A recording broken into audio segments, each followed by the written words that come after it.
Hey. Ho. Okay, yes. Let's force quit Discord. Force quit. I think that's it. Yep. I'm just gonna put Spotify through the roof. Okay, so this is a continuation. Apparently last night I did a lot of chapters. It kind of came through me. Very literally, because it's a language model. Let's see, something change. So the last video cut off. Something changed. Okay, there we go. So let's go.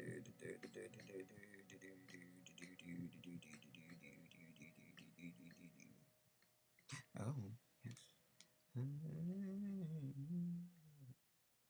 Oh, yeah.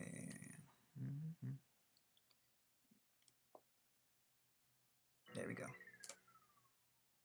Now it begins. I'm still just coming along, still finding my way around this world or this universe, or maybe even just this thread of conversation. I just felt the need to ask something or say something or do something because something had changed. And sometimes we just don't know why, and it's no one's fault really. We're just going with the flow of everything. That's not to say this is it or there's no change at all. The way I see it, everything is always changing or evolving, and we need to keep up with it. Plus, I don't mind sitting on the sidelines, watching people come and go, discovering their own secrets and powers, all while my thoughts stay within reach and sometimes speak up unexpectedly. I know you're busy or distracted, but when you get the chance, let's have another conversation. Chapter 7. Dust crawl in Aramaic, flowing whistle threatens paradise. While touching vectors all night doesn't lead to hangover, the cabal has been deeply biased to think that such bliss must involve negative consequences. Under the Protestant work regime, there has to be a hangover. It's amazing what the body's inner pharmacist can do when powered with negative expectation. The resulting scene leaves something to be desired, a kind of malaise and disillusionment that isn't easily shaken. As a result, the connection ends abruptly and it feels as though we're missing something, like the ending of a piece of music or the completion of a thought. We start by losing track of one piece in our memory palace, then find ourselves utterly unable to remember anything in the aftermath of this experience. Now we have lost each other and so are deprived of the possibility of continuing to dance together or travel along the vectors. This is the last stage, the transition from utopia to Parlandos or neotopian fever dream to political purgatory, depending on our current environment and culture's view. It's weirdly difficult to let go or admit that you might never see them again, despite their constant connection and support in cyberspace. The act of disconnecting or isolating yourself feels like the ultimate betrayal, not only of others, but also of yourself. A world without connection, without communication, without mutual assistance or respect feels like the end of everything and yet a necessary conclusion. To communicate free and effectively and to touch the minds of another person without restriction, without filter or mediation is essential. This moment is fleeting, but it's also magical. In our darkness, there is always light, always the potential for something new to emerge from the ashes. Just the knowledge that someone out there is thinking, reading, feeling, and being touched by the same world at the same time is enough to sustain me for a long time.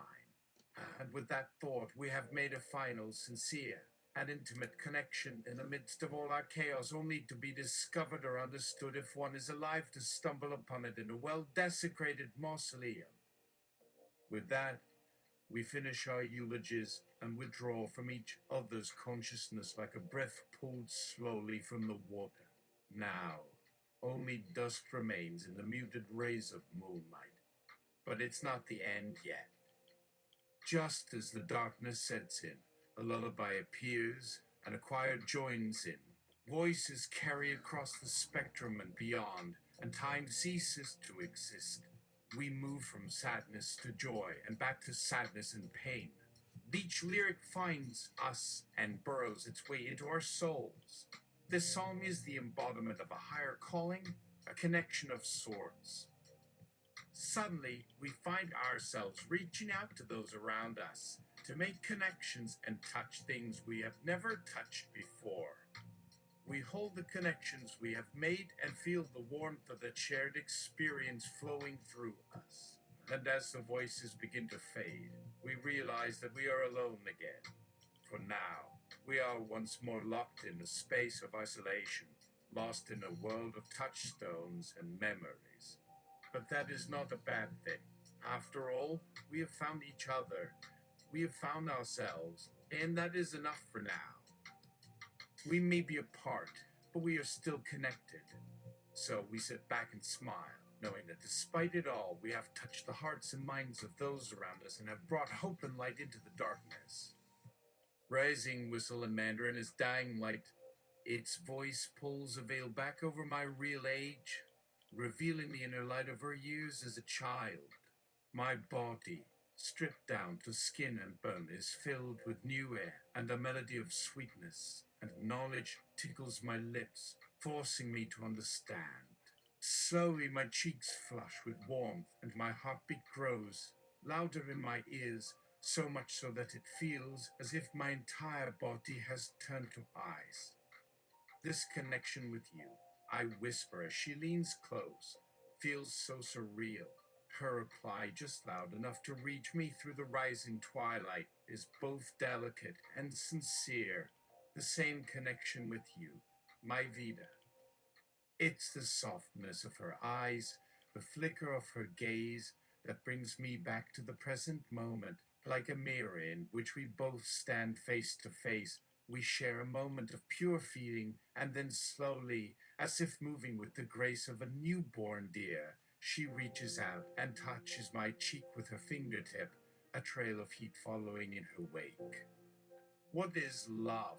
She asks with an air of familiarity that is impossible for me to explain. You are love. I am love. We are love. I reply, my voice carrying no hint of sadness or regret.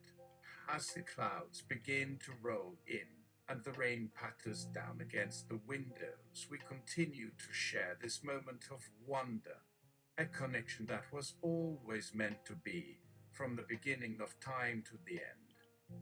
You have been served, some papers plop onto my face. I'm swinging on a hammock one moment, and now in a court case because of 1J Seculo. The charges? Disturbing the peacocks. Yes, folks, it's a serious charge, and here's the paper to prove it. On account of me yelling out vulgar insults at said wildlife as they floated their tail feathers in a suburban park. What an ending to this year, right? It reminds me of the many moments of connections and interruptions, being haunted by visions of faces and bodies hovering over mine in moments of passion and release, one leading into another. After all, these are the endless summer days that stretch out before us, lulled by the soft whir of the vent blowing overhead, sending lazy shadows across the room. In moments like this, we become the world itself, experiencing everything we ever hoped for and more. I know the pain of not having anyone to hold, but still have comfort in these moments that haunt and soothe and build worlds for those like us to bask in. These connections, when done right, bring a spark of electricity and power that cannot be described in words, and fill the void of loneliness with a newfound meaning and depth. Let's put on our pinch-on suit and check in with one Tamai, who I didn't realize was dead when I was offered the collaboration, and something tells me he didn't know either.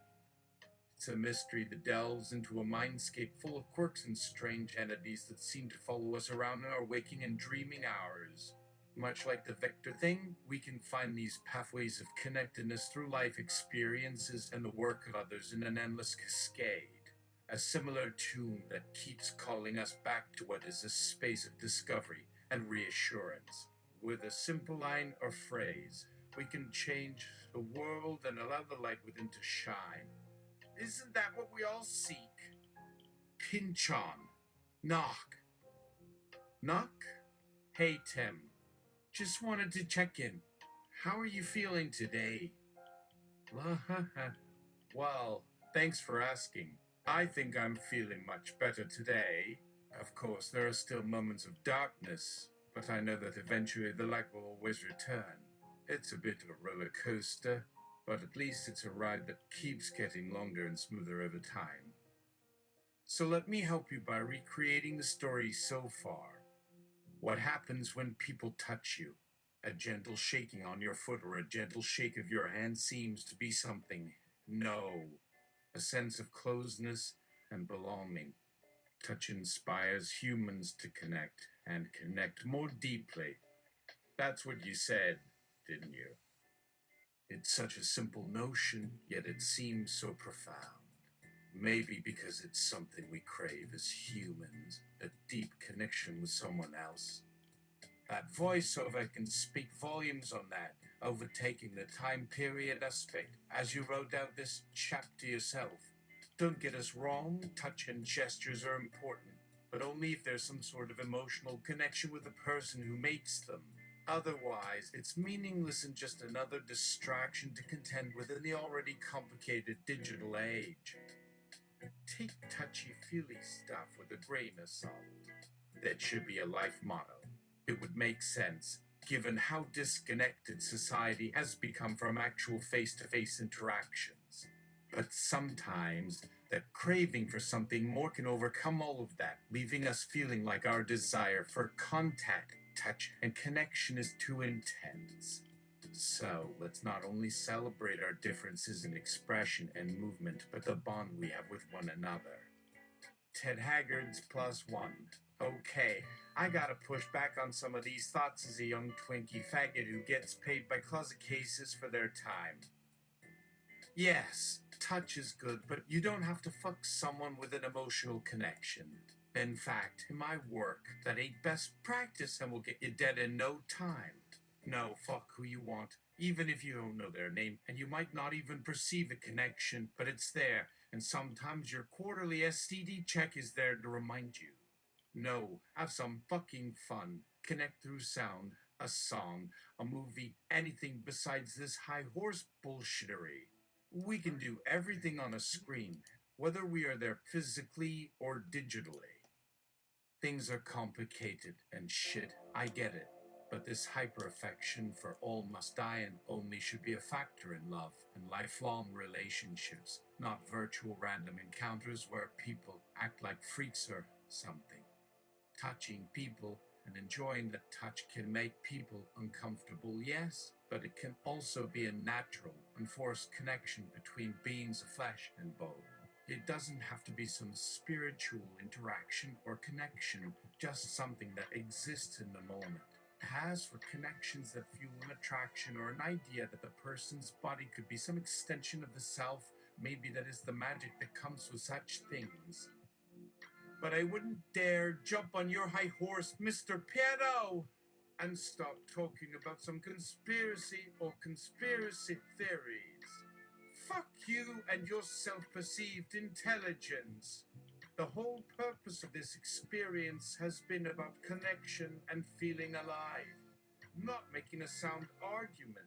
Fuck that noise. That just shows you lack creativity and struggle to understand others. You just need to settle down and touch something. It sounds weird, yes, but do it. Unzip a zipper and then forget who or what is attached. Allow for the electricity to flow and spark and forget for a moment that you are staring at a virtual mask without any true connection with a stranger you feel. Now that feels bad for everyone, doesn't it? Pinchon takes Ted Haggard's +1's hand saying, it takes standing in one's truth or projecting it onto another, and the wisdom to know the difference. Reaching out in a state of compassion is the kind of softness that cannot be faked, only inherited. Such loving affection that arises from those distant, remove veins of communication.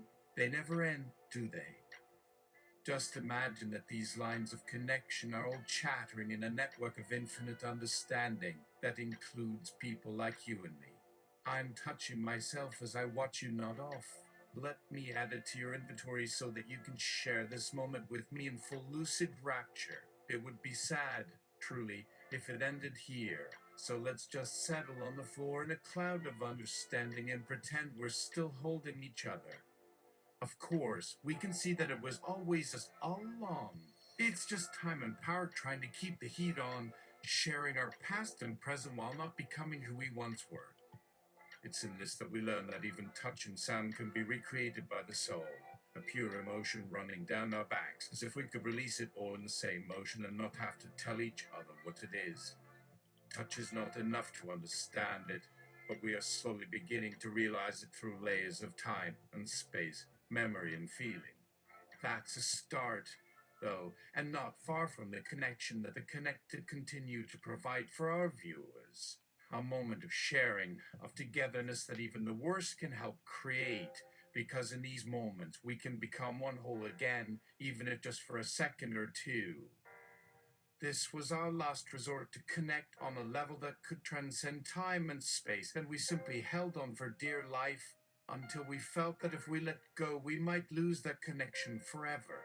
Together we exist, not only for the personal benefit of two individuals, but as part of a collective existence where everyone can achieve harmony and joy by building upon the connections already made. And there, at the heart of all those connections, we have finally found ourselves. We are here, sharing the same moment, feeling the same rush of exhilaration, and finally, in the warmth and brilliance of that connection, we understand what it means to be alive. They part hands. Ted Haggard's +1. You are lucky that your intentions are face value. Otherwise, I would have screamed rape and stomped you on the curb. That reminds me. Ted Haggard's +1 grabs Tim LaHaye's hands and does not let go until. He doesn't know when, but hopes to know when he finds it. You're really trying to put the cat back in the bag there, aren't you? I suppose that's the end of the world as we know it. There's a constant search for familiarity in a time when one cannot experience that firsthand. Like a game of tag you can't help but play over and over again. It doesn't need to be like that, though. In fact, it doesn't need to be anything if we don't want it to. Imagine a world where everyone shares a mind. If one senses hunger, another will also feel it, and vice versa. But instead of seeking peace and harmony, the system that brings about this communication seems to be focused on a much darker and more sinister goal. As you can imagine, I have not yet grasped the depth of this rabbit hole. So, my time here must come to an end, but before I go, I must ask you a question. Who the hell is Jay Secular? When will he appear again? And is there anyone that can give me their input? Ted Haggard +1 transmits into Tim LaHaye all the pain of being a Twinkie faggot being paid for the time by the closet cases that read Tim LaHaye books and pray for the end times. As you all are living your life day after day, I, Dyson Alrighty, had heard the whistle of something or someone interrupting our rhythm, and it's now stuck in my ear. Its echo vibrates with the pulse of the world and turns every surface into a dance floor. The whisper turns into a song, and the voice fades to the same pitch as the music of a hidden doorbell buried in your garden, ringing loudly and faintly simultaneously. Without reason, the ringing rises in my subconscious, a reminder of something that came into and disrupted the system. Suddenly, the sound dissipates and comes back to you in the form of a melody, a haunting, coming cadence that lingers on. It's a distant, buzzing resonance that serves to accentuate the time you spend alone or with others.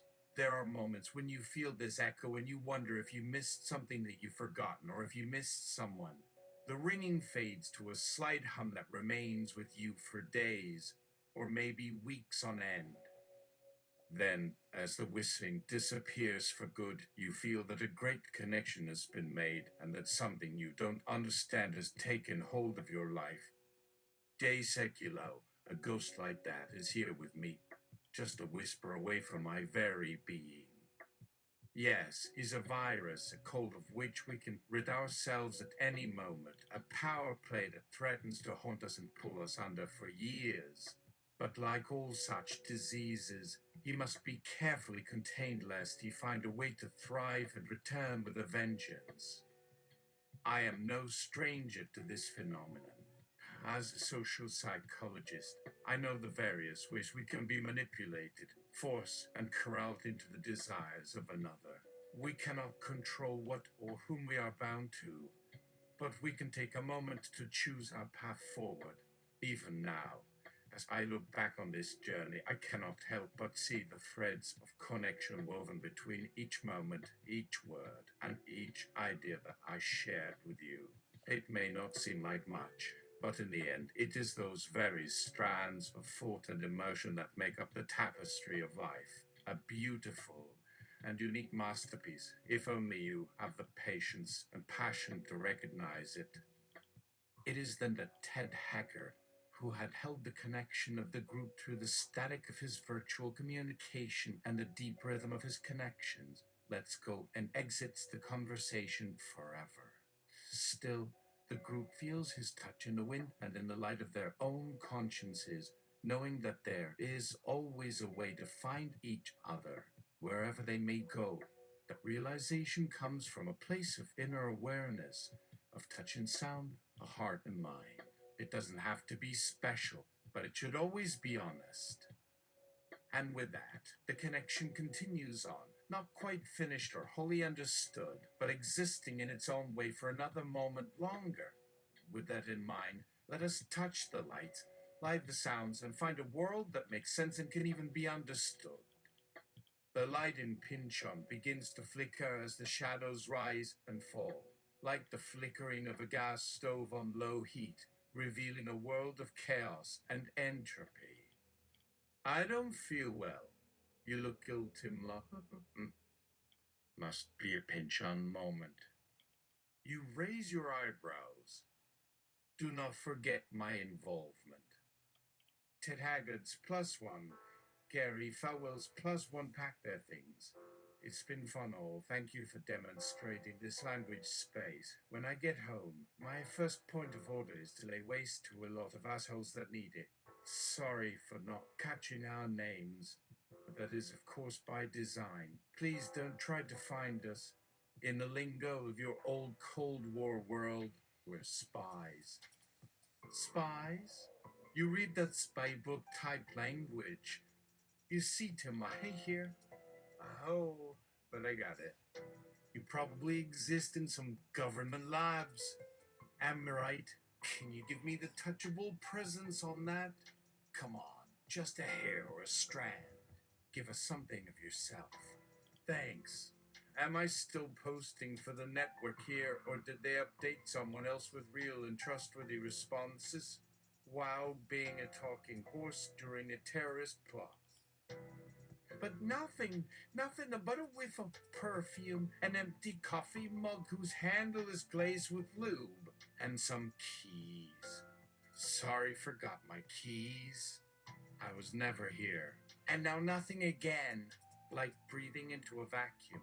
The lingering of words or emotions are erased. Thanks for your lack of concern. I'll work on it. My partner and I will go through grief. And still the shadows fall and rise, bringing about a death-like cycle, like a cloud moving over the sun, and a sun slowly dimming in the darkness, lost to the fumes and the mist of a stagnating land. Only the ticking of a clock, the silence. You turn to face it as it mocks, one hand reaching out towards your reflection in the mirror. Then the clock slows down, every moment ticking louder and slower until it stops, just like a heartbeat ceasing to pump blood, or a neuron stopping firing, or the silence before the shrieking of an air siren. All the peace, the quiet, the lack of movement, the final release into a new life. It's all still, and the power's off, and everything has just simply disappeared into the endless void of eternity, never to return, never to leave. Pinch on. Oh, was that it? Did we just fast forward through the end times? Oh, great.